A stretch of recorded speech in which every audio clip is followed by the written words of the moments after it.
momban'izay tontolo iainana izay ihany amin'ny ady amin'ny fitrandrahana tsy ara-dalàna indray kosa dia nanome fiofanana n'ireo vondron'olona miaina manodidina ny faritra voaaro ny conservatoire international tany amin'ny faritra Ankenieny Izahamena moa no nanomboana izany.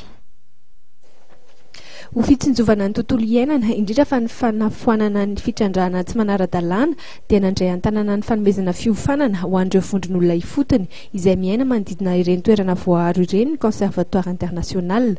Vondron'olona miisa 20 araka izany no niara niasa tamin'ireo tompon'andraikitra ka ny faritra Ankenieny Izahamena no nanaovan'izy ireo ny fiaraha-miasa voalohany. Azo avy amin'ny fiaraha-miasa amin'ny vondron'olona ifotony efa voalazako teo ihany moa izany dia ny fanenana ny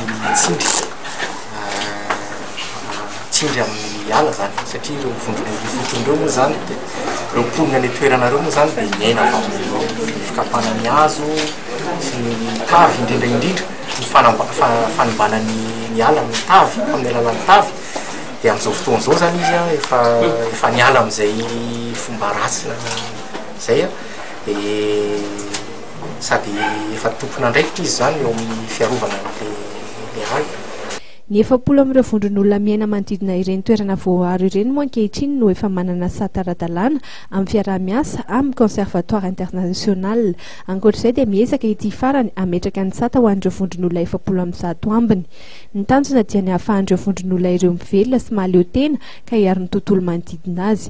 Ny sehatry ny fambolena no nanomboana ny fampiofanana izay nomena ireo vondron'olon-tsotra. Ny tsiakinan-dohan'ireo vondron'olon-tsotra amin'ny fanampiana isan-karazany ihany koa no isan'ny kendren'ny conservatoire international.